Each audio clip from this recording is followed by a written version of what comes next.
우리 인간은 참 관점에 따라서 돈을 달리 봐요. 이걸 리차드 탈러에게 영감을 준 연구자인 이 다니엘 카네만이 예전에 그래서 재미있는 곡선, 아주 유명한 곡선을 하나 보여주죠. 이 손실과 획득의 곡선입니다. 아무것도 없는 사람이 100만 원이 생겼어요. 그럼 굉장히 좋겠죠. 그런데 그 다음에 또 다른 100만 원이 생겨서 200만 원에 가면 좋기는 한데 뭔가 좀 지난번보단 세요. 무슨 얘기입니까? 곡선이 점점 완화가 되죠. 제가 만약에 대기업의 명예회장님께 돈이 몇 조씩 되시는 분한테 제가 옆으로 쓱 가서 5만 원짜리도 아니고 만 원짜리를 100장을 꼽아서 두툼한 편지 봉투에 넣어가지고 이렇게 싹 안주머니에 넣어주시면 이 명예회장님은 무겁네. 좀 치우시게나. 이렇게 할 수도 있잖아요. 그래서 사람은 같은 금액이라도 이렇게 더 많아지면서 더 둔감됩니다. 손실도 마찬가지예요. 근데 손실은 문제가 하나 있죠. 급격하게 기울기가 기울어요. 그래서 우리는 같은 금액이라도 100만 원의 획득보다 100만 원의 손실이 훨씬 더 그 금액이 크게 느껴지죠. 제가 누군가에게 200만 원을 줘야 됩니다. 이 그래프에 의하면 100만 원으로 2번 주는 게 나을까요? 200만 원 한 번에 주는 게 나을까요? 그렇죠. 100만 원으로 2번 주는 게 낫죠. 왜? 생각해 보세요. 아무것도 없는 상태에서 100만 원 주면 요만큼 좋아하죠.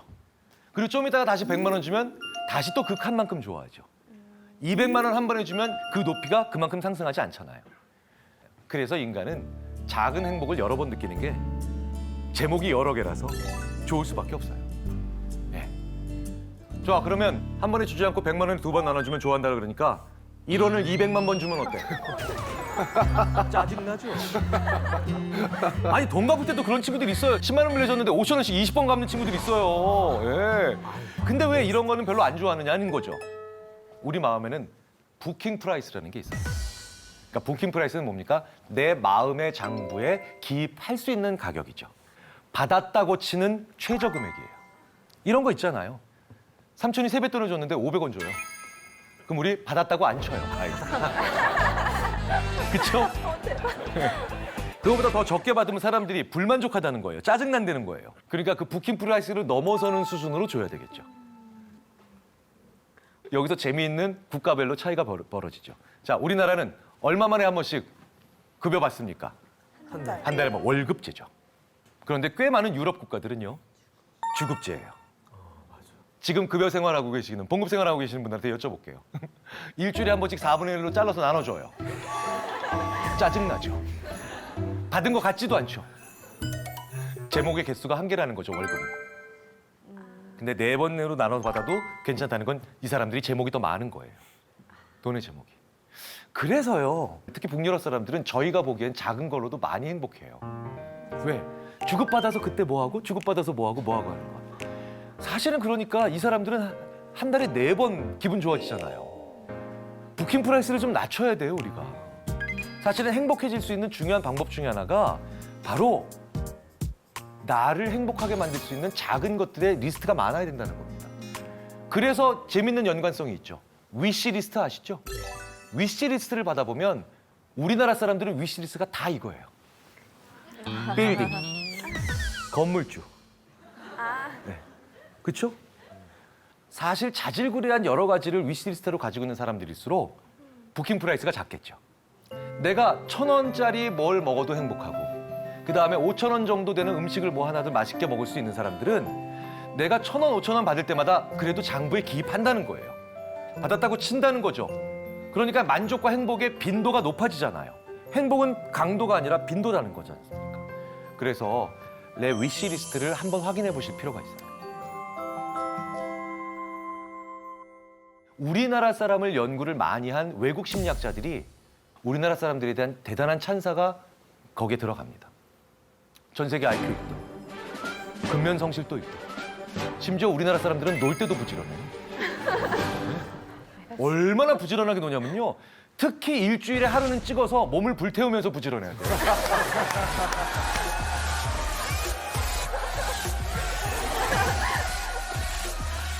유럽 심리학자들이 저를 볼 때마다 하소연을 합니다. 니네 한국 사람들 우리 유럽에 많이 놀러 와. 알아. 한국 사람들 많이 놀러 가잖아. 관광객들 많이 가는데 왜? 니네 한국 사람들 우리 유럽에 놀러 오면 복장만 관광객이래요. 행동은 근로자래요. 아니 남의 나라에 놀러 온 사람들이 왜 도대체 새벽 4시 반에 일어나니? 심지어 유럽의 렌트카 업체 임원 한 분이 이런 얘기도 하셨죠. 일주일 동안 유럽에서 렌트카를 빌려서 평균 2,300km 운전하고 돌려준 건 우리나라밖에 없고 참고 삼아 서울 부산이 420km. 유럽을 광폭 질주하고 있다는 얘기예요. 새벽 4시 반에 일어나서 자정까지. 근데 우리는 그렇게 놀아야 논 것 같아요. 논 것 같아요. 예. 근데 IQ 1등, 부지런함 1등, 우리를 누가 당하겠어요? 그럼에도 불구하고 제가 물어보죠. 야, 그래도 우리나라 사람 뭐 약점이 있지 않냐? 어느 민족이나 단점이 있잖아요. 그러면 이렇게 얘기해요. 이 질문 하나를 하면 전 세계에서 오히려 제일 지혜로운 게 아니라 제일 바보를 만들 수 있어. 이 질문이에요. 뭐 좋아하세요? 이러면 전 세계에서 우리나라 사람들이 가장 바보스러운 대답을 한답니다. 전 세계 어디에도 없는 이 충격적인 대답. 아무거나요.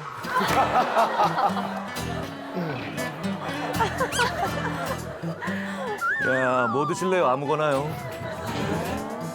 어디 가실래요? 아무데나요. 더 웃긴 건요. 그 사람 뭐 좋아하세요? 이렇게 물으면 아무거나도 못 하잖아요. 그래서 그 사람 뭐 좋아합니까? 이러면 잠깐만 그 사람이 뭐 좋아하더라? 잘 몰라요. 안 떠올라. 근데 그 사람이 뭘 싫어하는가는 많이 떠올라요. 그렇잖아요. 그래서 우리는 이런 재밌는 대답을 합니다. 길동이 어떤 음식 좋아해? 길동이? 맵지 않은 거 좋아해. 말도 안 되는 대답이죠. 부모님 뭐 좋아하세요? 이러면 저희 부모님은요. 시끄럽게 하지 않는 거 제일 좋아하세요. 우리는 자기가 뭘 좋아하는지 모르는 거예요. 모르는 거예요. 그런데요. 우리 노인분들의 자살 문제와도 무관치 않다라고 생각을 합니다. 언론에서 많이 들어보셨을 거예요. 우리나라 노인분들 자살 문제. 정말 자살 이슈 되게 중요하고 심각하다. 굉장히 많은 분들이 이렇게 얘기하세요. 노인분들의 자살은 절망 때문이다. 절망 때문이다. 하지만 심리학자들의 대답은 한결같습니다. 노인분들의 자살은 절망 때문이 아니라 무망 때문이다. 무망이 뭔가요? 새로운 희망을 만들어낼 힘을 잃어버리신 거예요. 절망은 뭡니까? 새로운 희망을 만들어냈는데 그게 꺾인 거죠. 그러니까 절망에도 다시 희망을 만드시면 되는데 이제 새로운 희망을 만들어내실 수 없는 상태에 있는 분들이 무언가를 잃으시면 이제 다 끝난다는 겁니다. 그래서 50이 넘은 사람은 자기가 무엇을 좋아하는지를 많이 알고 있어야 돼요. 그게 인간 장수의 비결이기도 하고 행복의 비결이기도 합니다.